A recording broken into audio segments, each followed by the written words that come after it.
Who are they? The lost boys? They're the children who fall out of the perambulators when the nurse is looking the other way. Oh, what fun it must be. Yes, but we are rather lonely. You see, we have no female companionship. Girls, you know, are much too clever to fall out of their prams. What does a father represent to you as someone who is a big fiction reader? And in general, what does a father represent to you in society? Stability, order, direction, authority, competence, ideally. There are terrible fathers too. Neglectful fathers, abusive fathers. Tyrants. I actually think I debate in my head if it's worse to have a neglectful father or an abusive father. And I go back and forth. I really don't know. I mean, psychological or physical, the damage is still done internally, right? In the end. Yeah. What's striking and what's rarely commented on about the modern world is the absence of fathers. How few fathers there are in households. How many more households we have that are father absent.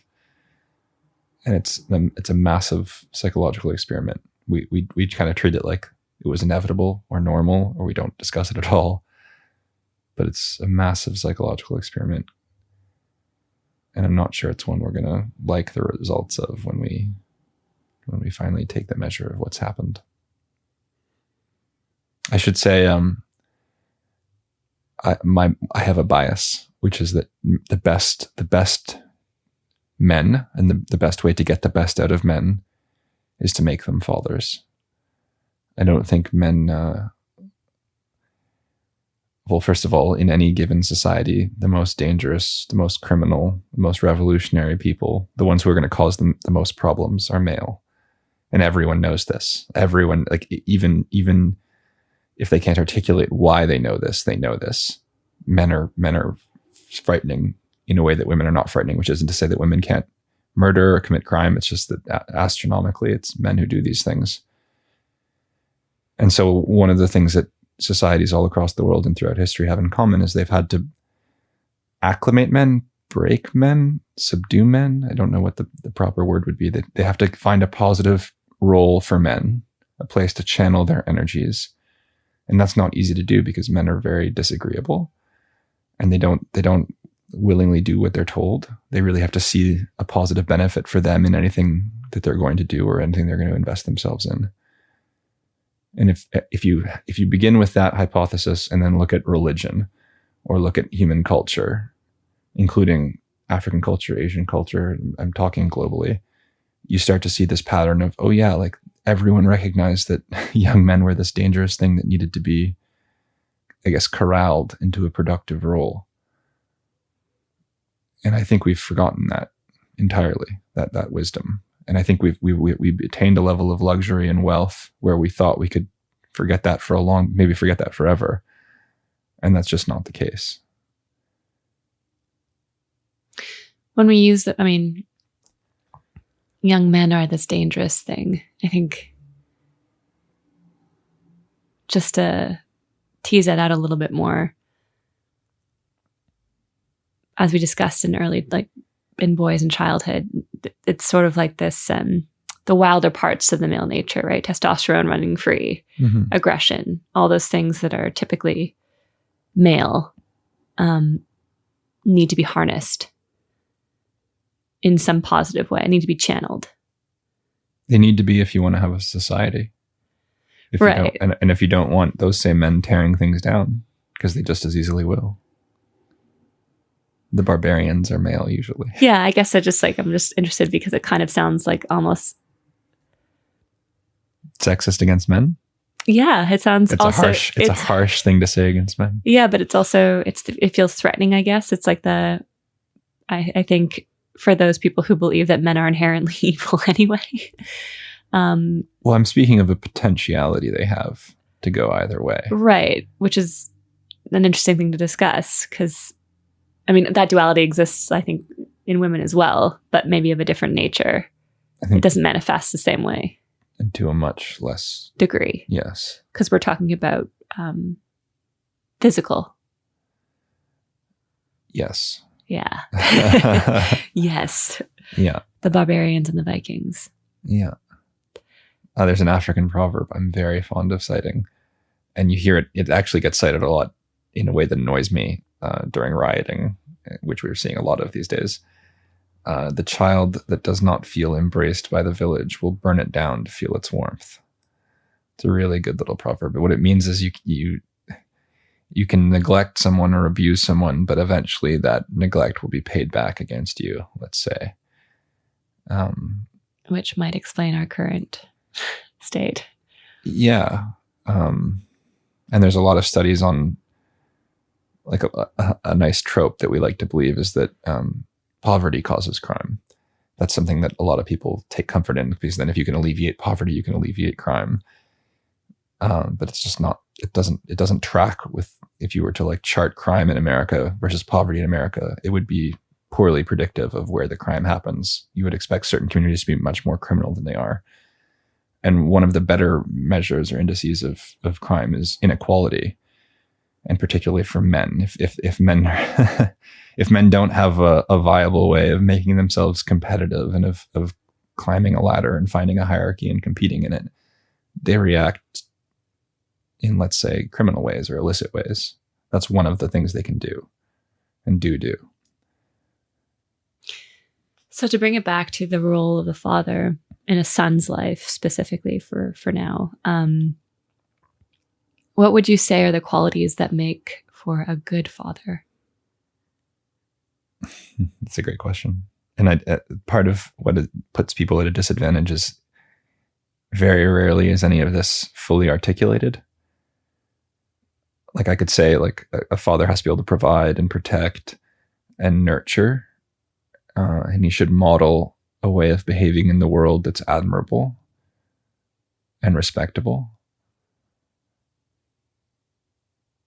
And I don't know that you could easily differentiate what makes a good father from what makes a good mother. But men tend to be the fathers tend to be less nurturing than mothers, and they tend to be more, first of all, they take on the disciplinarian role more readily. And in the case of sons, that's often important because they like unruly sons need to be disciplined. And if they're physically, unafraid of their mothers, this really does happen. It's hard for the mother to discipline the son. And you'll hear this spoken of uncomfortably in communities where there are very few fathers. Like, the mothers say, like, how do I get control of my 16-year-old son? He's not afraid of me. Like, he doesn't listen to me. So that's an extreme example of what a father can do. I think they also push their children, and they help them kind of confront life without fear, or with less fear than they might otherwise. Encourage them to kind of push their boundaries, increase their competencies. That's an ideal. Not all fathers do this. There are plenty of terrible fathers. So another really big concern is maximizing the number of good fathers and minimizing the number of terrible ones. And that doesn't happen purely at the individual level. Like, I think you need institutions and a culture that does that. Other male figures to reinforce what it means to be a good man. And women who can recognize what it means to, what a good man is, and differentiate a good man from a bad man, because it's not always easy to do. Especially if the bad men have an incentive to pass themselves off as good men. And women who can also acknowledge that perhaps what might be perceived as a harsher stance on raising a child or raising a son is actually beneficial to the son. In the sense that I think what we're hearing a lot of now about, with respect to at least co-parenting, like, boys aren't taught to cry or say their emotions, or, which on the one hand may be true in some cases, and I think I do think there are instances where maybe that has done male development a disservice, not to be able to express the range of their emotions as freely and openly as women do. But something that you said early on, I think in our second episode, about what it means to be tough, and being able to fall down and get back up and know that you're okay. I think young girls could also benefit from that, and maybe are more so now. But this notion that life is going to be a long, challenging, hard, difficult, painful road at times. And in order to bear all that, you have to be able to demonstrate a certain degree of resilience, and maybe it's sometimes physical resilience in the case of being a man. And I think, I don't want to say, I don't want to use the word weak, but this helicopter parenting of protecting, all children, male and female, from any kind of brush against them, I think especially does boys a disservice. It makes them ill-prepared. And I think then other aspects might be unleashed. Does that make sense? It does. And you just reminded me, I came across a Flannery O'Connor line. She's was an American Southern short story writer and novelist. And she had a line about the men in her peer group were all very educated, but were all very incapable. Like their area of expertise was very narrow. And then she said, but the men of my father's generation, many of them didn't pass the second grade, but they could do everything. They could repair everything. A generation of men who can intellectualize everything and can't hammer a nail. Right. Yeah. Which... There's a robustness that comes from being on your own at a young age. Yes. Which we've lost. We've gained a lot in exchange for that. Like our quality of life has shot up dramatically. Life's less harsh if you're, fending for yourself at a very young age. But also you grow up a lot faster. You assume responsibility, and you're less fazed by small things, like someone disagreeing with you politically. You're not going to lose your mind or burst into hysterics over that because you've confronted more real problems. Also, I think in terms of what a father is or should be able to teach a son, I mean, providing is one thing, but also being able to take care of yourself. And that's not under the guise of self-care, which is maybe a more feminine approach to knowing how to take care of yourself and loving, quote unquote, loving yourself. I think for men, it manifests differently. And I think it's interesting to see a man whose father takes the time to show him how to do things. And in showing him how to do things, he's able to navigate his own domestic life better. Like a father who shows his son how to shave. How to shave, That's a classic example. How to take care of how to tie your own tie. If that's even a thing anymore, maybe that sounds old-fashioned, but yeah, I think there's so much inherent value in that. Something that Jordan Peterson speaks to a lot, like the idea of making your own bed as a small example. But, there's a generation of men right now who are still living at their parents' home. A record number of young men, actually. a record number of young men between 18 and 35. Sitting alone in their parents' home still, playing video games and not taking care of themselves. Or holding themselves accountable to their own lives, or showing much dignity and self-respect. And it's funny because on the one hand, that's like the product of also being overly educated and maybe seeing no importance for yourself anymore. Mm-hmm. And on the other hand, it's like, oh, but you have to question also, like, how were you parented to be a man? Why aren't you out there in the world? I think a father also gives you a sense of continuity and of history. Mm. It connects you to a lineage and grounds you in a way. And then, aside from all of the positive things that a father can do, the negative of not having the father around is, I don't know that can be calculated or quantified. There's real pain. And well, I think, I'm assuming, by the way, that we're not speaking of fathers who've died, but who just were never parents to their children. There's a kind of psychological pain that comes along with that. I don't think that ever leaves the child, even into adulthood. And sometimes that manifests in the traditional ways that pain manifests. They cry, or they're sad, or they're depressed, but often it manifests in anger. These men are angry. There's a lot of angry men. Yeah. I think the world is, you have less cause to be angry at the world if you have a more grounded start in life.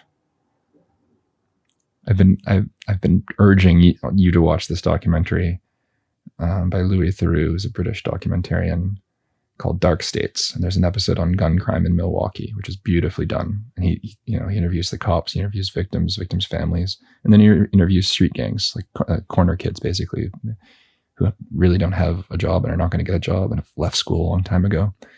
And they're all still teenagers, and they all have criminal records. And at one point he asked them, like, do you know your dad? Like, do you know? And two of them say no, and one of them says, like, my dad's in Chicago. He's in Chicago. And then one of them points to the literal street. He says, that's my dad. That raised me. Yeah, and that's a reality in a large portion of America right now. And not just Black America, though the problem is worse in Black America.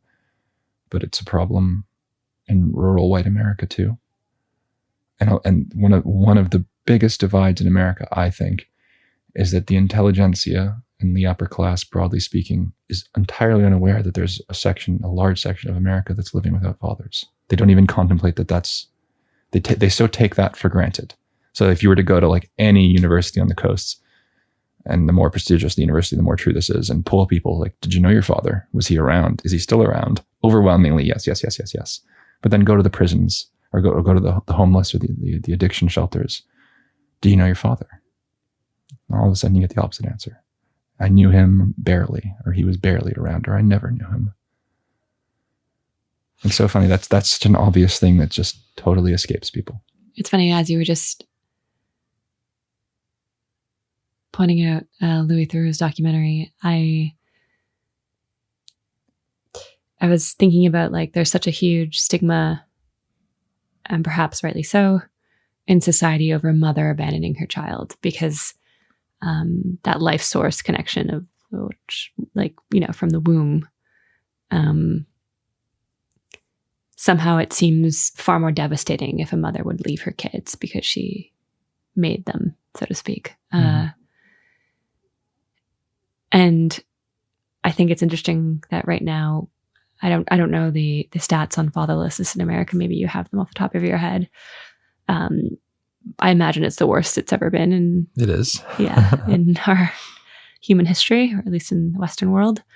But I think it's actually interesting how it's coinciding with for lack of a better word, I'll call it a woke message around how having a father actually isn't all that important to raise a child. And it's very possible to raise kids without one and raise a son without one. And this is true for homosexual couples, lesbian couples, but it's also true in a heterosexual context. If a woman should want to have a kid on her own through IVF, there really isn't any need to have a co-parent who's male. And obviously that's not true. The evidence is overwhelming, but I'm just wondering what might have brought us here to the point where we are so dismissive of even the role the father might play. Well, it might just be a post hoc justification. Like, these changes have happened. We don't know why they've happened. We don't think we can reverse them. But you know what? Maybe they're not so bad. I see a lot of that, actually, in academia, especially. I think among the really angry activist classes, I'm suspicious that the lack of fathers, like, there's I'm not even going to say this. You're not going to say it? Oh, there's a stereotype about an angry feminist being what she's mad at is her father, and she's substituting her anger for her father, and kind of displacing it onto society. Screaming her out. And that's I don't want to say that because that's so often used to dismiss legitimate points, which is true. But I think I anger towards fathers. Okay, another a more benign example that's often said about atheists that really their hatred of religion is a hatred of the idea of God the Father, and they're playing out a psychodrama. I don't think that's fair, speaking as an atheist, I guess, but I think there's also something to that there's a connection. There's a reason that religion, and Christianity in particular, mythologizes the father figure. But we're far afield, probably. And a lot of people will be very angry with I mean, we can cut that if you don't feel comfortable, no. But I think it is interesting. Like, the point I was trying to make is there's a very mixed message in the absence of fathers and the consequences of what that means for the most vulnerable demographics in our society. You have the most affluent members saying that they're really not all that necessary. Right. And I think that speaks to the disconnect you were talking about earlier about if you poll college campuses or the elite colleges in the East and West Coasts, chances are they have no idea or any nuance of understanding what that means for lower class North I also Americans. think there's a terrible feedback loop, which is that having two parents in a marriage makes it more likely that you get married and don't get divorced, and coming from a broken home makes it more likely that you have a broken home.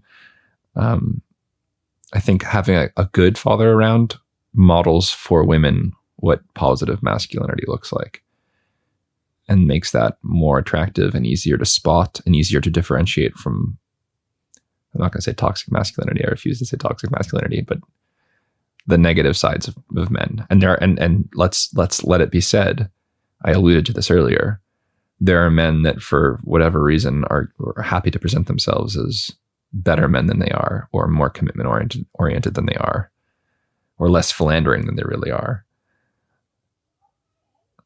La Rochefoucauld famously said that hypocrisy is the compliment vice pays to virtue. And that's a great little example of that. Like, there are men who will superficially emulate the good man in the hopes of getting laid, or, whatever it is, getting favors from women. So that should be said. Like, there's a whole reason you could be mad at men. And most of it's probably legitimate, really, most of it. And yet it still isn't. But I think there are legitimate reasons to be angry at men, in the same way I think there are plenty of legitimate reasons to be angry at women for different reasons in this current zeitgeist of, I don't even know what to call it. I would say in our current zeitgeist, there's almost no reason to be happy with men. Like, that you can advance almost any reason to be mad at men, and you can ascribe that behavior to all men. Like, mansplaining is a great example, or sexual harassment. Well, I'm saying it's an example of, right. It's like one behavior that you've seen from some men, and you're allowed. You shouldn't be allowed, I don't think, but you're allowed to say this is a male behavior. Men do this, but you're not allowed to speak about the ways that men might be uniquely good, or not uniquely good, but male contributions, or contributions that are predominantly done by men. I think what I resent about mansplaining and all the negative labels we've found, and there are many of them to describe male behavior in negative ways, it's dehumanizing. It doesn't create dialogue or discourse. It fuels gender wars. And yeah, and also I can find the functional equivalent in female behavior. So I feel like that should be said. And I also, but to get back to parenting, and I think while fathers nurture differently, they still nurture. And I think that notion of the strong male figure in a family who is both nurturing and a provider, on the one hand, it's a biologically primitive role to play. And since, evolutionary arguments would suggest that that's something that females have sought out throughout history. But beyond that, just now in our current incarnation of society, I think it's interesting to note that a lot of the physical attributes, at least a lot of my female friends describe as wanting in a man, tick off a lot of those boxes. Which boxes? Of being potentially good fathers. potentially good partners, fathers for sure, but also a nurturer who's both capable, physically capable. Like I want someone tall, muscular. I've heard, I want to feel small with him. I want to feel protected. I want to feel like those are things I hear all the time. And I think it's funny how primitive that is. That's because it doesn't really make sense in a modern world with police and low crime novels. No, but it's such a primitive. And it definitely conflicts with a feminist message of women not needing men, and also like somehow to be a strong, independent woman, you're not allowed to also want that as well in a partner. Or that speaks to some kind of patriarchal, insidious concept of like men implanting this into your brains. Like you think you want this, but you don't really. You don't want to feel small. That's what men want you to think. And I think that does a disservice. Once again, disservice is the word of this podcast. That does a disservice to everybody, but also just, it's not true. So I think on the one hand, in a weird way, like in privileged groups of people and conversations, it's like we're dismissive of the role of the father. And Esther Perel actually talks about this too, but like the conflicting messages that male partners receive. I want him, to ravage me in the bedroom, and I want him to be my knight in shining armor. I also want him to be sensitive and talk about his feelings, and I want to be able to cry spontaneously when we watch a really sad movie. Like that dichotomy of characteristics in one single person doesn't really exist. But also, I think if we're being really honest with ourselves as women, to say that you want in a father and a partner, a father of your children and a partner for you, someone who cries easily, who demonstrates let's say more emotional responses than practical ones, and mirrors your own behavior as a woman, you will find yourself either sexually unattracted to that person, or you will find that maybe that person actually isn't necessarily ideal for all the circumstances you might confront raising a son or a kid together. And I think this is also true for girls, interestingly enough. I think,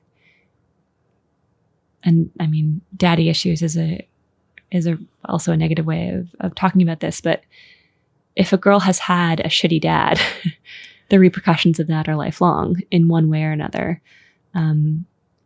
Your sense of self-respect for both sons and daughters comes, I think, a lot from the father as well.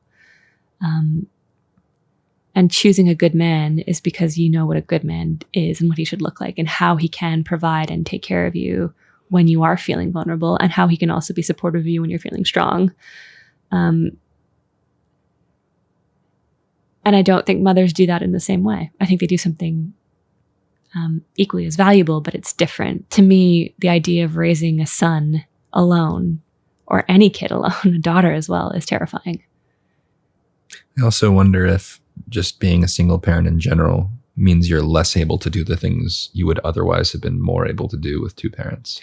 I also don't know many single parents who really enjoy being a single parent. It's double the work in so many ways. It's incredibly, incredibly difficult. And hats off to people who are able to do it, because I think it's, on the one hand, very courageous and also very, very trying. But at least in, my social circles, the people I know who are single parents don't necessarily really enjoy that. Mm-hmm. I wanted also to touch on the fatherhood episode, to mention what fatherhood does for men, because it's not just what fathers do for their sons, but it's like becoming a father is a seminal moment in most men's lives, and for good reason, and kind of radically reorganize. And in the same way that becoming a mother changes women, it radically reorganizes your priorities. And we can quantify that. Like, so for example, single men don't work as hard as fathers. Fathers work longer hours.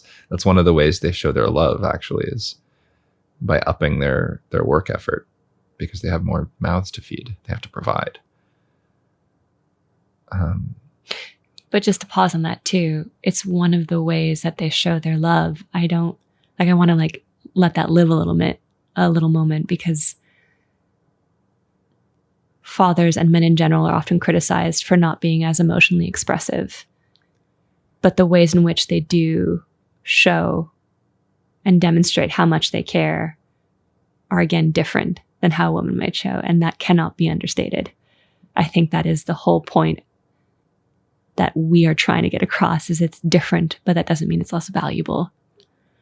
One of the blackest pieces of humor, I can't take credit for this, I don't remember, multiple people have pointed this out, that a generation of women went to college campuses and learned how the world is an evil patriarchy and men are toxic. And they went there on the backs of money that was provided by men working 60 hours a week, like to get them their $50,000 a year education. To help them get that education. And they end up, after 4 years, like incapable of appreciating that sacrifice was done on their behalf, and that it was noble, and that it was out of love. Like a doctor and a lawyer at Stanford University telling me that they won't get into an elevator with a man alone. Oh, that's a different, But their fathers both worked hard to put them through undergrad, med school, and law school in the United States. Yeah. And their moms as well, but... And that's like a classic story of how generations kind of ascend the wealth ladder, is that the parent generation says, I'm willing to make this sacrifice. I'm willing to work. Because that's how much I love you and value who you are. Right.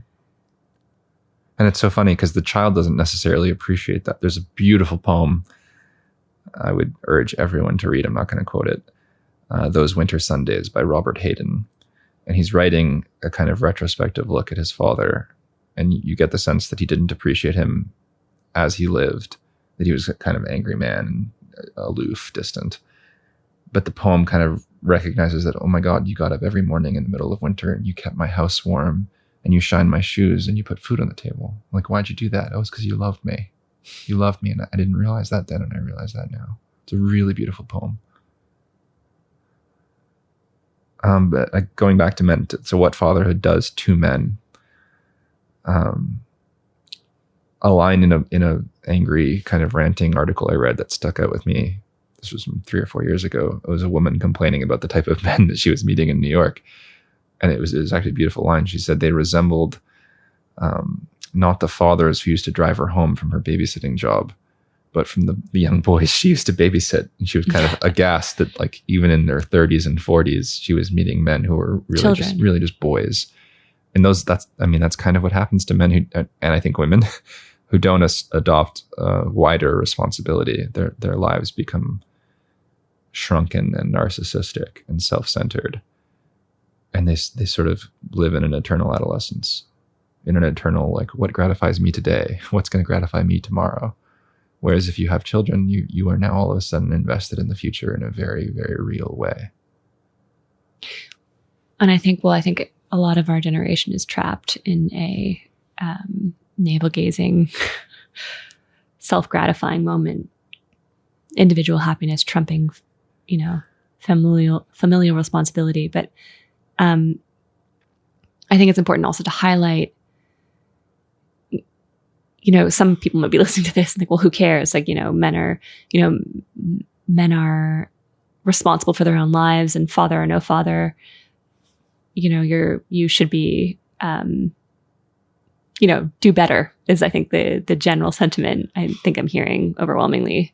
Men should be doing better. And you've had the patriarchy for so long, and you're benefiting from society still. And, you're still a white privileged male who gets to operate however he wants. So if he wants to be in his basement playing video games at his parents' place till he's 40, he can. And, like, what a luxury is that? And on the one hand, they're not wrong. It is luxury. It demonstrates how free our society has actually become. But I think a lot of men, by the way, are very happily going to do that. I think, but so that's what I think that's hitting the nail on the head for me right now. It's like, okay, but you don't understand the extent to which men are perfectly fine doing just that. And therefore, they're not going to show up to meet your romantic, financial, or even friendship needs when it comes to you looking for a partner. And I think this is something we've been sort of trying to get at in every episode so far, but there are consequences to all of these things, and there's a trickle effect and or sort of a rippling effect. So what may seem inconsequential to you, to cast aside as white male privilege and not to pick it up again and dismiss it entirely, is also so denigrating to your own social welfare and well-being in the long run, if your goals are to raise a family or even just get married. I mean, we're seeing... I mean, the marriage rate, like what's the average age now for marriage? It's like 30, in their mid-30s. For men, it's over 30. For college-educated women, it's 30. And for high school-educated women, I think it's 22. I suspect that will only go up and up and up. Yeah.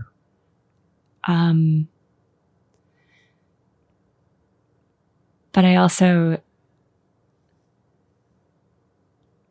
part of the reason, like the Lost Boys, the line that's coming to mind as you were speaking earlier was, girls are far too intelligent to fall out of their primes. From Peter Pan. From Peter Pan, yeah. When Wendy asked Peter, you know, why this happens to Lost Boys, and like I forget the exact context, but like it's like, why doesn't it happen to girls as well? And Peter's like, well, girls are far too smart to do that. Like it just wouldn't happen to them the same way. And there's a truth in that. And it's revealed in how females outperform men in school and being able to focus and pay attention more easily in the classroom from a very young age. The social relationships that females are able to foster, because they have higher levels of empathy and higher emotional intelligence probably overall, but also like you don't see women, or I don't have a lot of female friends who are still living at home with their parents, or who are trapped away, escaping their realities. And I have a lot of male friends who are. There's something in that. I think men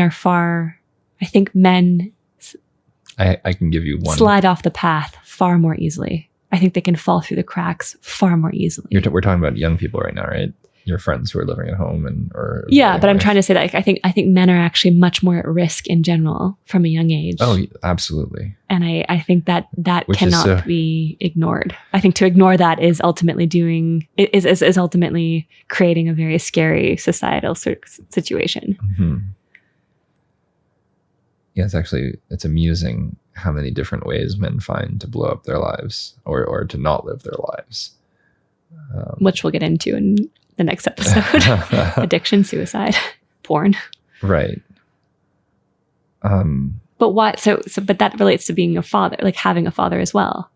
And I also think it relates to the messages they receive from society. They're very, very happy to say, if they see nothing in society for themselves, they're very happy to throw up the middle finger and do their own thing.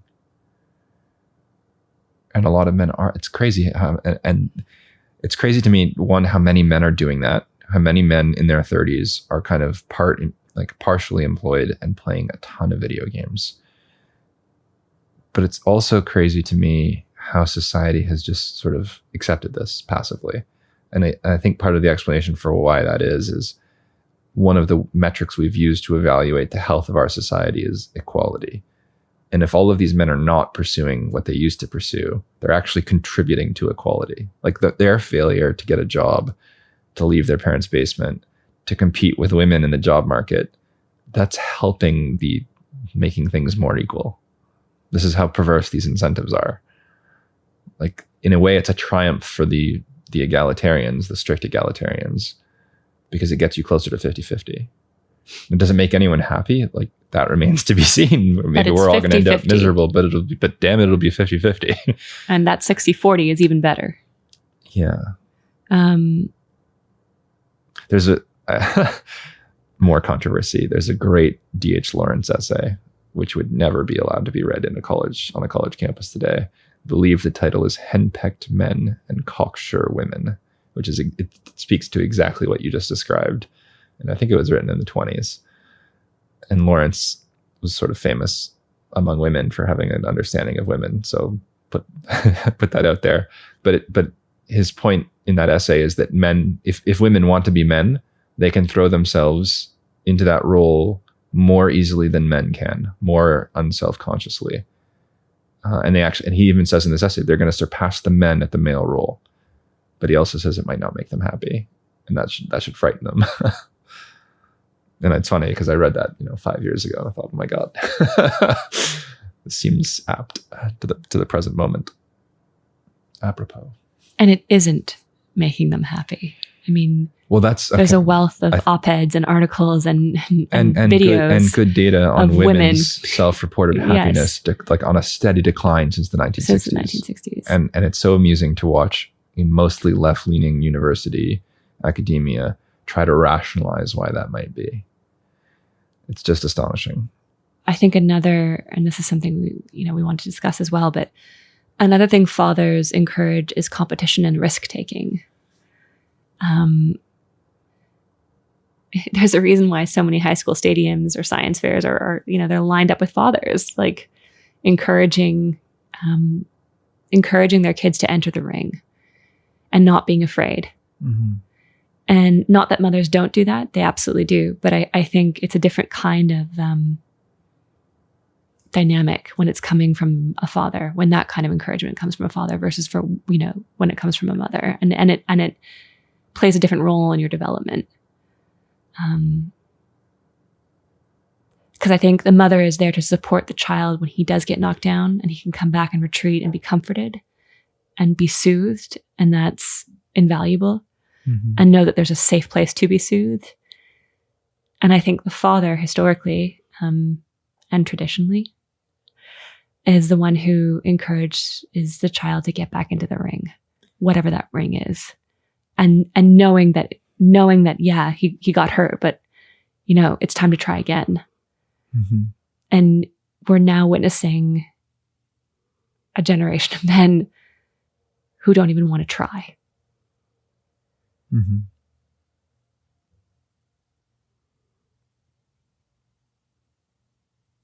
What's that going to give rise to? What does that mean for the unborn sons of these men? Not putting in the effort to contribute to your society. Because you can't recognize a role for yourself in that society anymore. Mm-hmm. I think men can destroy a society in two ways. And one of them is just sort of obvious. They can kind of actively tear it down. And they do that historically every now and then.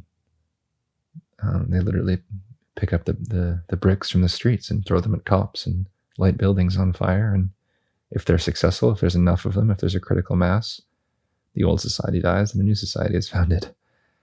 But the other way men can destroy societies is just by not lifting a finger. Because no society can survive without men actively protecting it and contributing to it, helping raise it up. There's no stagnant period in society. It's either you're growing as a society or you're deteriorating. And if men aren't invested in society and are dropping out of society, your society is deteriorating.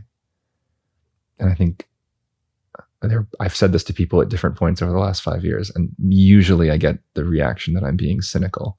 But I think if I said it in June of 2020 with COVID and with mass riots all over the world and with Donald Trump as president of the United States, I think people would listen. I think there'd be a sense that, maybe you're onto something. As it stands right now, everything we're saying is going to be falling into a black hole. Perhaps. Hope not, but you never know. Do you think the fact that our dad was 51 when he had you and 53 when he had me made a difference in our upbringing? Massive difference. Speaking personally, at least. So do I. Mm-hmm. What are some of the differences in your opinion? I have a memory of being 10 or 11 years old and walking through Ottawa with Dad and holding his hand. And a total stranger came up to us and said, "You have a lovely grandson." That's one. I got the grandfather thing all the time. Oh, really? That was the only time that happened to me. Check out a grocery store, check out woman every time we went grocery shopping.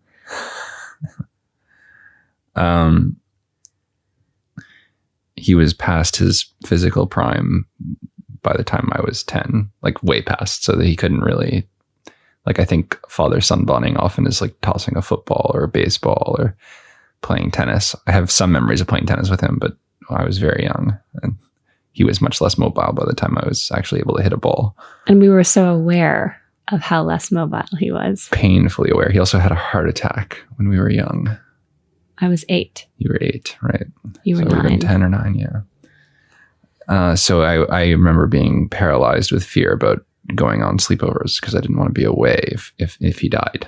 Like the thought that he was going to die, that he was immortal. Yeah. I don't think most children realize their parents are mortal until later than you and I did, let's say. And I know it's strange, but so you're 32, I'm 31. I didn't think I'd make it to 30. I didn't think I'd make it to 30 with a dad. I've been mentally writing his eulogy since I was like 17. Same. And like what the things I'm going to say at his funeral. Yeah. Yeah, that's morbid, but that's part of So morbid. Yeah. I mean, it was compounded by the fact that when he had his heart attack, we were really young, and that kind of changed a few things rather drastically. Yeah, that's definitely going to do it. But I've also noticed like I've gravitated towards friends who have older parents as well. There's like something about the experience of being raised by an older dad that I have in common with many of my closest male friends. That's funny. Which is interesting. Well, it's true that in your grade, though, you had a few friends whose fathers were dads' contemporaries. Quite a few. Which is kind of strange. It should be noted that all of the mothers, including our own, were 20 years younger. Yeah, there's a pattern. There's definitely a pattern. Yes. But it's funny, too, because, I mean, psychologically for me, it also, I mean, because certainly in my 20s, I've dated older men, but they were all younger than my father when I first met my dad in his 50s. So it creates this weird kind of distortion of your perception of age. Like they're still young, even though they're clearly old. Yeah, exactly. And even though they were too old for me to date. Interesting. But it normalized that for me, for sure. Well, I wonder, like, I think it's not that big age discrepancies between men and women were rare in history. I just finished Jane Austen novel, and like by the end of it, a 36-year-old marries a 17-year-old, something like that. Which was the norm. I don't know. Even then, they're commenting that that's a fairly large age gap. Yeah. So it's not unheard of, but I think we've so badly stunted the growth of the men of our generation, and maybe even the generation before mine, that many of them aren't ready to have children before their late 30s, 40s. In theory, men in their 40s could potentially have more to offer in terms of like financial security. I think that's becoming less and less true. Yeah, completely less true. I've met a lot of men in their 40s who are as lost as men in their mid-20s. Yeah. We should emphasize again, because theoretically we're going to have listeners living all over the place, that we're speaking from Montreal, Canada, which is, I'm fairly convinced we're a generation ahead of most of America in terms of these developments. The exceptions maybe being New York and Los Angeles. In terms of our experiences, like a generation ago in Montreal, there weren't this many men in their 40s who were single and sort of unprepared for family life. Is that because you think in Quebec culture in the 60s? Because we went through cultural changes and ditched religion faster. Pretty much overnight. Very quickly relative to America. So this is one of the things I keep realizing when we re-listen to our talks. It's going to be surprising or jarring or even flying in the face of a lot of people's personal experiences, depending on where they live. That's true. Yeah. But my message would be like, this is the trend. Like if you're in, a red state in America or a smaller city or town, chances are, in 10 or 20 years, this trend's coming for you too. Trend is coming for you too. It's interesting to note how the conception of marriage has changed in the absence of the church and religion. And it's interesting to see how we're trying to navigate our dating life often in ways that arrive at the conclusion that was the paramount goal of religious Quebec or religious Canada or religious America. Like it is still marriage that a lot of people seek, even if they don't go to church. There's that's still for many people the idea, the goal, the end goal. And certainly in a place like Quebec where. But I'm just trying to suggest that there's a contradiction maybe that we haven't worked out. that we've sort of unthinkingly kept this as a goal, at least in many people's eyes. But we've torn down the infrastructure that held that up as a goal, and we're not quite sure how to keep that goal going forward. So so that ties into what I'm trying to say about what makes Quebec a little bit unique, is because on the one hand, we've absented religion from our way of life. And on the other, the culture is so strong. It's a very strong culture. It has its own set of morals and values and how it wants to be and how it wants to claim a place in the world. And so family formation is seemingly quite important. You see, it's funny because my instinct is to say that our culture isn't very strong right now. In Quebec? Anywhere. Right. No, anywhere. Absolutely. But but like I can't even now recall off the top of my head what birth rates are in Quebec, but they're still very low. They're lower than replacement. And I'm sure marriage rates are lower than replacements. Right. So I know people are getting common law. I just think if your culture is going to perpetuate itself, it needs to do better than we've done in the absence of religion. Absolutely. But I still, for some reason, in its own way, especially if you go outside the city, there's something very sheltered about Quebec. That's absolutely true.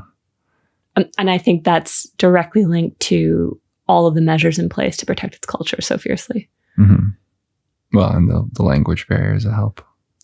But a purposeful language barrier. Yes, of course. Yeah. For people who may not know much about Quebec, but we have an Anglophone population here as well. It's a minority population. Anglophone means English speaking. And who are historically Protestant. Mm-hmm. And most English-speaking Montrealers fled when there was a cultural revolution in Quebec in the 60s and dispersed across the world, but also to the States and across Canada. A lot of them went to Toronto. And our family is a perfect example, and I think it's really interesting. Every single one of our aunts and uncles left to what they perceived was better opportunity for them before they formed their families. And our Jewish friends and our French Canadian friends all have their families here, which means my friends who have kids all have their aunts and parents here. Mm-hmm. And most of my English speaking friends don't. Mm-hmm. And that says a lot about Protestant culture in a weird little way. And what happened to it. Because they would have made these choices at a point in history when Protestantism was collapsing. Yeah. Church attendance was bottoming out. Let's bring it back to older fathers. Do you know anyone personally whose mother is older than their father? Yes, I know a couple people. But the exception. Mm-hmm. Mm-hmm. I'll also say that it's funny when I've met two people in my life whose fathers are exactly the same age as our dad. Our dad is 85. Mm-hmm. A friend I went to college with, her dad actually just passed away 2 months ago. And he was 80. Yeah, he was in his late 80s and he had some health complications. As you do in your late 80s. Yeah, and she's one of three. She's the middle child. And then I also met someone when I was working a student job in college as well. And his dad, I think his dad was actually 60 when he had him. Yikes. And we were talking, I don't know, we were bonding over this and like all of the things, all the little ways that it impacted us growing up. But also one of the things that's true across the board when I meet someone who has an older father is there's a strange kind of emotional maturity that you can identify. In the child? In the person. Yeah. And they talk about their childhood as growing up very quickly, but not necessarily in an experiential way. Like, you saw some shit. It was more like your older father wasn't able to play in the same way younger fathers were. And as a result, the direct kind of reaction to that, and in our case, which is true of dad, is he would just then treat us more like adults. And there might have been an impatience at his age with children. Right. Yeah. So childishness. I don't know if you remember, but like there was no such thing as like having a tantrum over getting something that you wanted or not getting it, or and like when we went to dinner, like there was a certain like expectation, like we would be having conversations. Like there was no such thing as bringing a toy to the table. Mm-hmm. Or God forbid, a smartphone or a tablet. Well, yeah, that's a whole other thing. But it's funny that these friends of mine actually shared that in common. Like they had the exact same anecdotes about this sort of underlying expectation as a result of the father not being able to really keep up with child's play. That's something I think about. I'm 32 and I'm not married and I'm not a father. And I keep thinking to myself, like, how long can I put it off before I'm an old father too? And when I was like 18, I told myself, no way am I going to be an older father. Like, I want to play catch with my kids. I want to pick them up and run with them and play in like a father-son basketball game with them. Ideally also I'd like to be a grandparent at some point and like know my grandchildren. And this is one of my big complaints about I don't even think we can call what we have a culture anymore. Our post-Christian morality is that it seems to just evaporate all meaningful family relationships, not necessarily consciously, but in consequence. And that's very sad. That's very tragic. And it's interesting too, but people aren't putting much stock in those relationships anymore anyway, right? Like I can count the number of people in my life who have said how their grandparents impacted them, and how, like my own partner, he tells them, I mean, he has his grandmother tattooed on his arm. She had a huge impact on his upbringing, and he was very close to both his grandmothers right up until they died. And like, that's going to become an increasingly rare thing, that you have someone who isn't your parent as a mentor or influence in your life that's positive. And they give you a sense of belonging and rootedness and a sense of your own history, where you came from, which is grounding. Yeah, and maybe a source of confidence. A rightful sense of place, yeah. Right. A huge source of confidence. And even more importantly, like we're talking about for the individual, but a society where grandparents and extended family have less influence is not a communal place. It's not it's an atomized place. It's a place where, you know, every building is a 1-bedroom apartment building, and you don't hear the sound of children playing in the street, and people don't know their neighbors. Like, it's a place where everyone moves every 6 months or 2 or 3 years, you know. Which is America now. Like, well, it is and it isn't. That's one of the contradictions of America. There are places where no one moves, and right, and then there are places where everyone moves all the time. Like Brooklyn when we graduated university in 2011. Right. But what's so funny about that is those people who moved from college to Brooklyn or wherever it was popular at the time in our millennial generation, they're still living in Brooklyn in their early 30s, still paying those same rents. And not having moved forward in their otherwise creative careers if they're not a professional, and choosing to live far away from family. And the consequences of that are yet to be determined for them. Or for America. The morality of places like that is very different than the morality of a small town where everyone knows everyone else, and there's a family graveyard, and you can kind of look back in that graveyard at generations of your ancestors. And it's so funny. The expectations on people are so different. But it's funny because like even just talking about this, like people are going to think we sound like just like these traditional, like colloquial.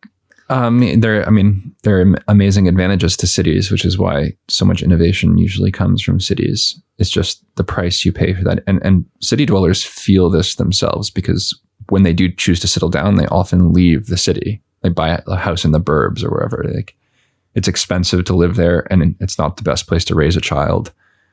And you end up hankering for some of the things that you might have left when you were a youth, when you were younger. But you want the sense of rootedness that you felt was stifling when you were younger. But our generation is not leaving the city because they're not actually moving forward in other areas of their lives that would motivate them to leave.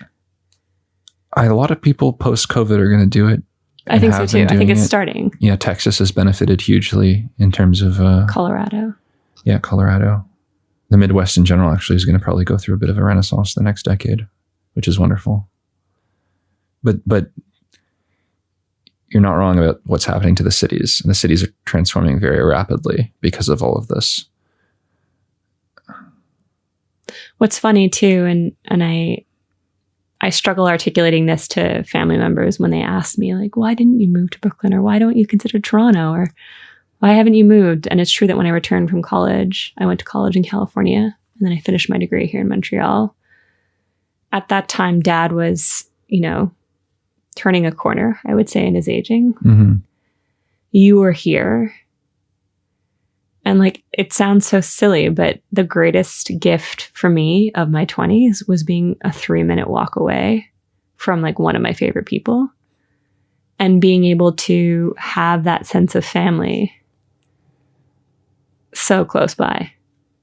And like, it obviously wasn't always easy with Dad, but I don't know, when I think about having my own kids, like, it's kind of unfathomable to me that I would raise them in a different place. In a different city, you mean? In a different city, yeah, just because there might be better opportunity there. Mm-hmm. It sounds strange because it's like, absolutely, I probably missed out on some better opportunities in other places in my 20s. Well, that's trade-offs, I guess. Yeah. That's always been a tension. And a lot of America post 1960, like in terms of the job market, has rewarded people who've been willing to pick up their stakes and move. And you can see why that would be a good thing. Like, you go where the opportunity is. But in terms of communities, like, communities depend on people staying in one place and investing in that place and volunteering in that place and helping make that place better. And if you have fewer people invested in a place, it's poorer for it spiritually. I don't know how else to say that. It's not a place, it becomes kind of cold and austere. Right, because there wasn't any kind of organic.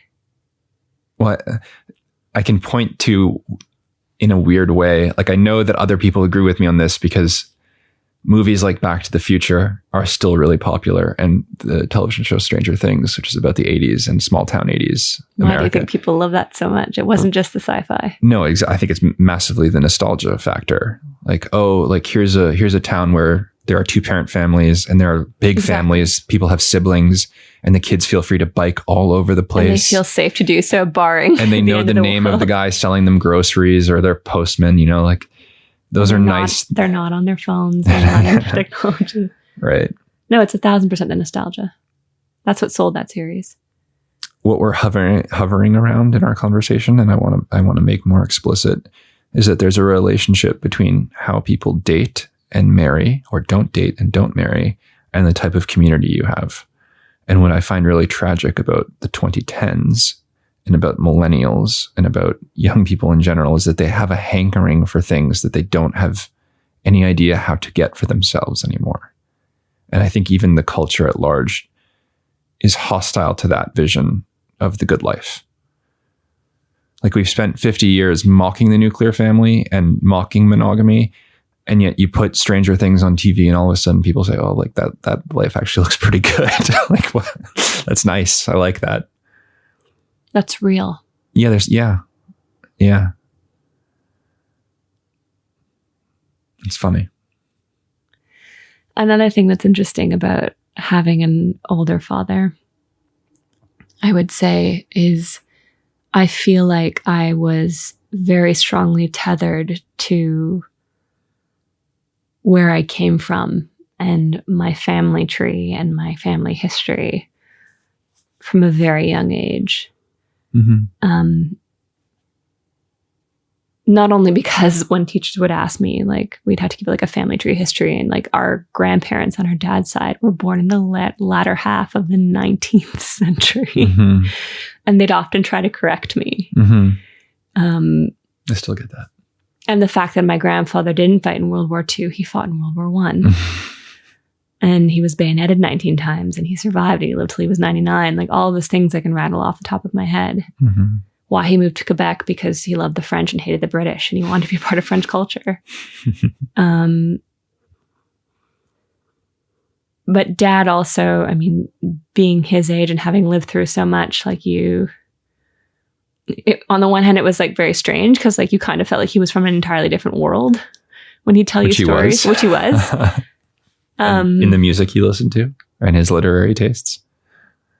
Everything about his hobbies and his interests is anachronistic for the present time. And the music especially too, right? Because like I have, and when those songs come on, like let's say like I had a really stupid moment and it really annoyed me, but I was in New York City and I forget, I was like in some kind of shopping complex, and Sarah Vaughan came on, and Dad used to always play her over Christmas Eve. Mm-hmm.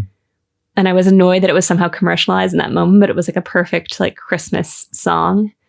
And on the one hand, like it was so, like it pierced mm-hmm. pretty forcibly mm-hmm. into a childhood memory. And I was like, oh, this is Sarah Vaughan. And with my partner, he's like, how do you know that? And I'm like, yeah, how do I know that? Why do I know that? Why do I know that? Yeah. And there's so many little songs, and like, I cannot hear Putting on the Ritz like instantly. But it definitely, I don't know, like what that does to your,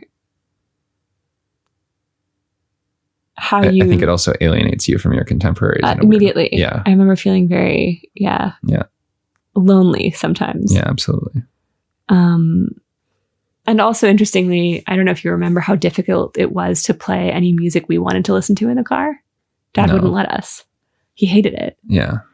Like, well, thank God for our CD players, but like, even if we wanted to listen to the Beatles, he wouldn't listen to the Beatles because that was too modern for him. Yeah.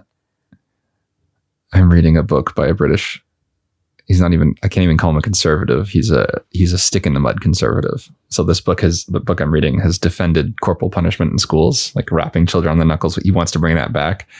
And he thinks divorce should be outlawed. He thinks divorce was a terrible idea. And I've been playing it in my head because our father's first marriage was probably not a very happy one and probably shouldn't have happened. And he was 24 years old. And he was 24 years old. So he did what was expected of him, because back then you were going to be married in your early to mid 20s. And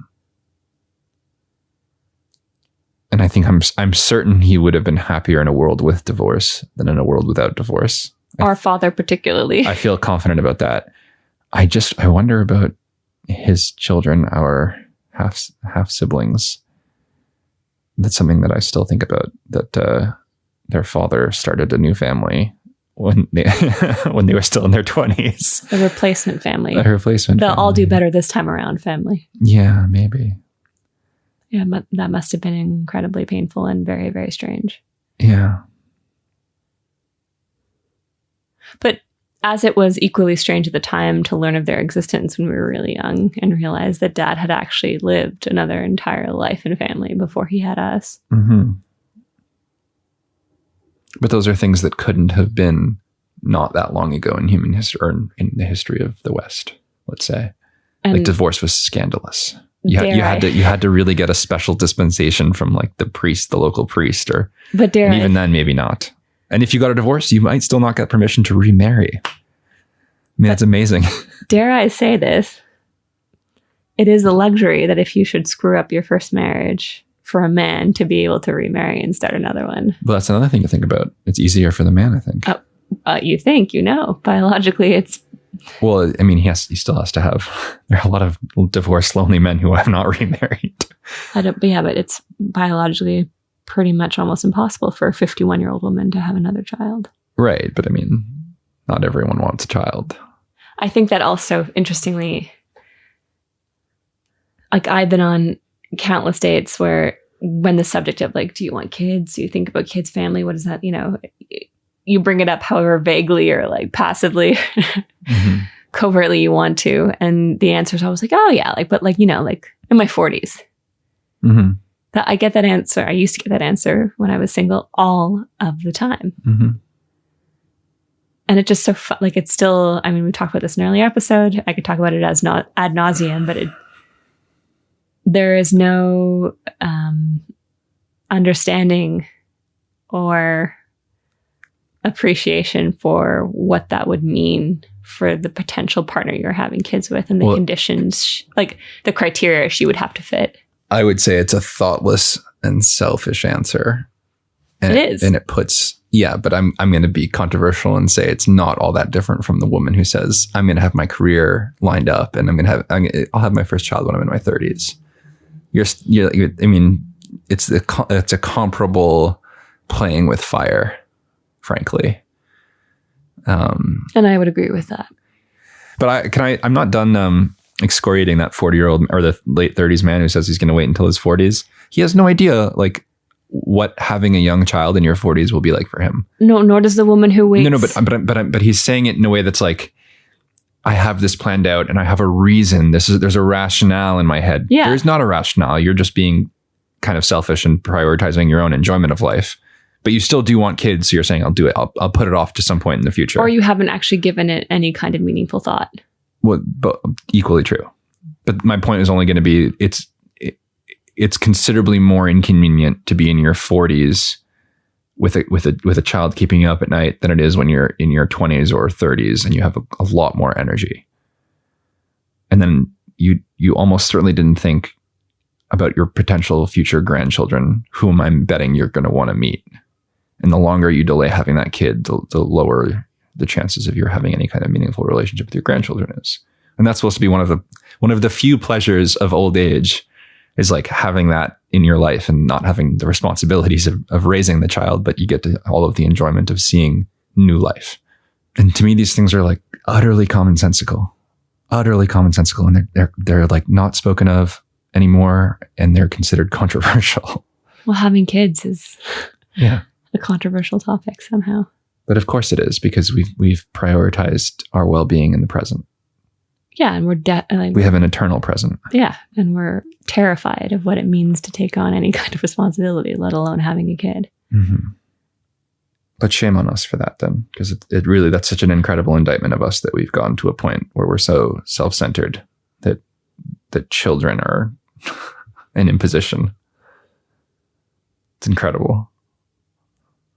One of the sorry to invoke him again, but one of the smartest things I've ever heard Jordan Peterson say, he was addressing nihilists, and he said, if you hand a nihilist a baby and their reaction is, it's all meaningless, that person's a sociopath. Because truly, like when you're holding a child in your hands, you don't feel like it's all meaningless. You're holding new life and you think, oh my God, like there's limitless potential in my hands right now. And it's adorable and loving and cute. An act of faith. Yeah. 99% of human beings, that's not a scientific estimate, but I would stand by that, when they have that child in their hands, are thinking something like that. There's an instinctive reaction to that's good. And that brings out good. Yeah. And again, and I've heard this from so many men who have children, they will say, not until they had a child did they really grow up. That was like the catalyst for them becoming adults. Here is responsibility. Here is something that literally depends on me, that will die if I'm not providing for it and working for it. Oh my God, I've got to get my act together. So we lose, if we have fewer people having children or delaying it, we lose that too. We lose that level of maturity. And that's a very dangerous thing for society. One of the philosophical differences between conservatives and liberals has to do with how they conceive the social contract. And for liberals, it's personal. It's you and I, how I treat you, how you treat me, golden rule type thing. And conservatives, as Edmund Burke articulated it, the social contract is, yes, it's between you and I, it's between the living, but it's also between the dead and the yet to be born. We have a responsibility to the past, because we wouldn't be where we are as a society if it weren't for them. And we have a responsibility to the future. We have to pass on what we were given. We don't have the right to kind of use it up. And I think liberals understand that intuitively if you're talking about the environment. All of a sudden they can articulate this vision of past, present, and future and say, like, we inherited something great and we have the potential to damage it beyond repair. We owe it to our future children and the planet in the future to take care of it. But the culture works the same way. You didn't build your democracy. You didn't build the rule of law. You didn't build the houses of parliament. You inherited all of that. And you're very fortunate you did, because most people don't have these things even today. So you have an obligation to maintain and repair those structures when they fall into disrepair, and to pass them on into the future. And life's like that too. You know, it's great that you're alive, but you might have an obligation to create new life too. And I sympathize with the generation below us who says that they don't want children because they can't honestly envision a world in which children would thrive, or they don't feel the world is safe, or they don't feel the world is fair, or they don't feel the world is good. I mean, more than that, the culture, if they live in cities, has so dramatically changed that they can't even identify. The pathway towards having those things is obscure. It's really not easy to say, like, what do I have to do if I want to be married and have children? But it's also the rejection of it entirely is not nihilism. It's almost like they really do think that that's doing the greater good. Sparing a generation of people. But that's... and they're being fed that message. I didn't send it. I sent this to you 2 nights ago? It was some social media post about how having children is selfish, and really, like, life is the source of all pain. So the unselfish thing to do is to not have children and not create pain. And that's nihilism to a T. That's it personified. It couldn't be better exemplified than that. Life isn't worth it. And it's I've heard of this is an absurdity. It's not like a trend or anything, but some kid actually sued his parents for giving birth to him because he didn't consent to that. I'm not kidding. It's absurd, but that's that worldview articulated, because it's an absurd worldview. You have to assume life's worth it. You have to. But part of that's the act of faith. That is the act of faith. But I think part of that line of thinking, especially like, so I guess it's Gen Z. Mm-hmm. So part of that line of thinking that it's not worth having children, or they can't envision a world in which they would want children because it would do more harm than good, is also arguably perpetuated by their parents who have, and we're talking about the upper middle class, the elites who have gone to a 4-year liberal arts college, the loudest in voicing these opinions. They have lived arguably the most sheltered existences. They have lived minimal suffering, and then experience and brush up against the slightest hardship or a slight or what they perceive to be an aggression. And they have no idea how to handle it. And I blame their parents to a certain extent, because I think we've also, I don't know how that philosophy or style of parenting took over, but one of the things that also makes Stranger Things so nostalgic is the freedom and ability for these kids to carve out their own identities and their own way of being in the world, even as much as they brush up against evil of the worst kind. Or maybe because. And because, exactly. What you just said makes me smile, because an irony for the boomers is that both the new left and the new right are very angry at boomers. And I think they deserve a lot of anger. Like, they were big, especially in America. The generation born post 1950 had it really easy. I mean, they really did. Absent those who had to fight in Vietnam, which was an American thing predominantly. They didn't fight a war. They had incredible prosperity. There was a post World War II economic boom.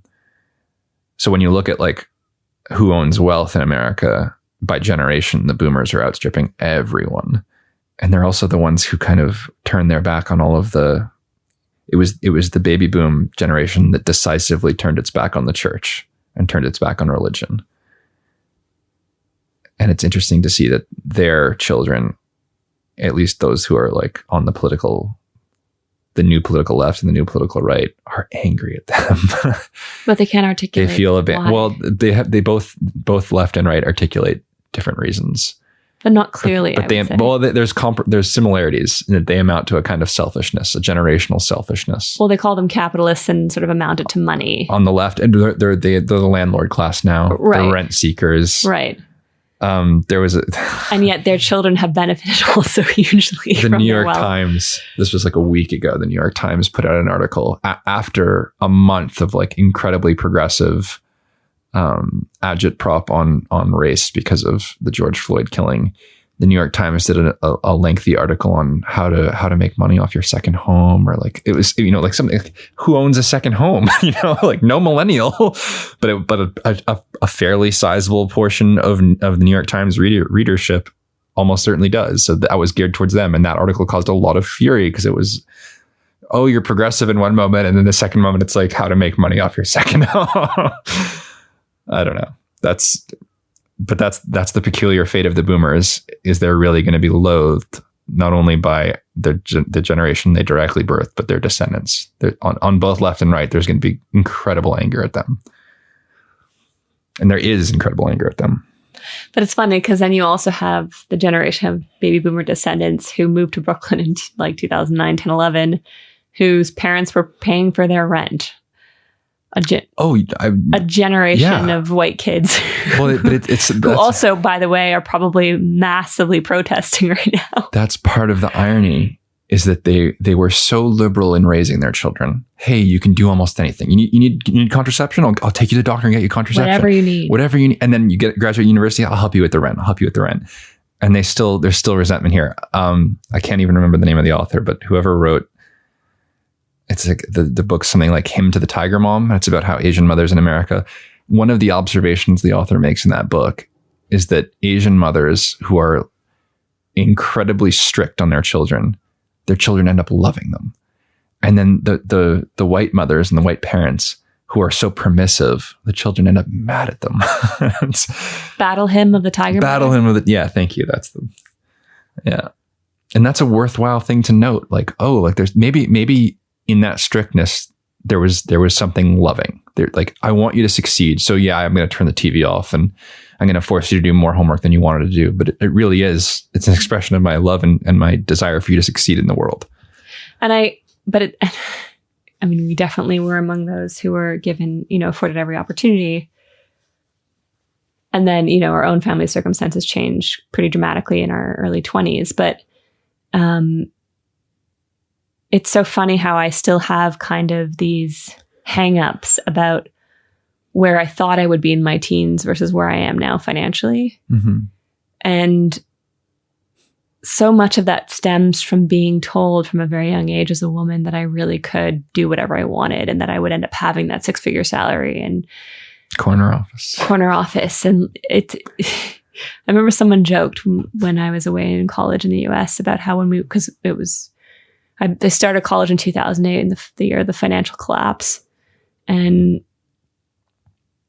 I remember some kid made a joke about how watch our parents tell us, they were the first to tell us, do whatever it takes to get into one of these elite colleges. And then the second you graduate, but don't be afraid to go work at McDonald's. Yeah. And yet everyone's still afraid to go work at McDonald's. All the anger. And yet, well, you don't go to 4-year, $50,000 liberal arts school to go flip burgers. No. And the anger, I'm not saying the anger isn't justified, but I also find it, and this is why I think COVID is ultimately a very good thing for that specific demographic of people.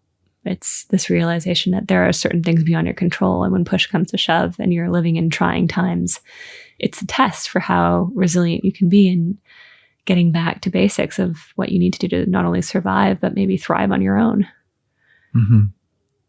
And now I see the value in that more than I ever have. And I also will say part of that I can attribute to Dad, because he grew up in the Depression. He grew up waiting for his 2 older brothers to come home from World War II in the Navy. Mm-hmm. He grew up, there's so many anecdotes, but the one that gets me is every time they closed the door too loudly in their home, his dad fainted. Yeah, my grandfather would faint because of PTSD from the First World War. And when I speak to Dad's brother and sister who are still alive, brother and sisters, they all have the same kind of and it's not even a step upper lip at that point. It's just life is hard. Yeah. Yeah. Life was not easy. No. And it isn't easy. And it isn't easy. But having Dad being the age he was raising us, I think I was much more aware of that as I began to understand his origin story. Mm-hmm. I will also say this. I think this is... if I'm looking for the good, because it wasn't always easy, and it isn't for anybody. But one of the things I fear most about his death is the loss of someone in my life of his generation and knowledge base. Dad is the person in my life I call to ask questions about just about anything. Mm-hmm. And he will likely have an answer for me. Mm-hmm. He's the person who taught me how to replace my car battery, mm-hmm. and told me never to go to a garage because he knew how to do it himself, because mm-hmm. his dad taught him, because his dad owned a truck company and that's how his dad provided for their family. Mm-hmm. In Dad's case, like everything he ever learned, he learned from reading and investigating on his own. Mm-hmm. And his knowledge of how to do things practically and manually is vast. And his knowledge of history or literature and music, it's pretty damn good for someone who's more or less an amateur in all of it. There's a philosopher, this is tangential to what there's a guy named Will Durant who he wrote best-selling books on philosophy, introductory kind of surveys of Western philosophy. And he got his start selling them to working class people. Like he would literally just kind of have printed little packets like, this is Plato, this is Aristotle. And there was enough of an interest in them. This was 80 years ago, I think. Start of the 20th century, early 20th century. I want to say 1920s. And there was enough of an interest in them that he could like eventually get a book contract because like, hey, look, this many people. There was a generation that actually like really was interested in that. And our father is like a product of that in a big way. Do you remember? In a way that the boomers aren't to the same degree at all. Do you remember for Christmas one year in our stockings, he got us those two matching mini books on bullshit? Mm-hmm. How to identify bullshit. Mm. And here we are.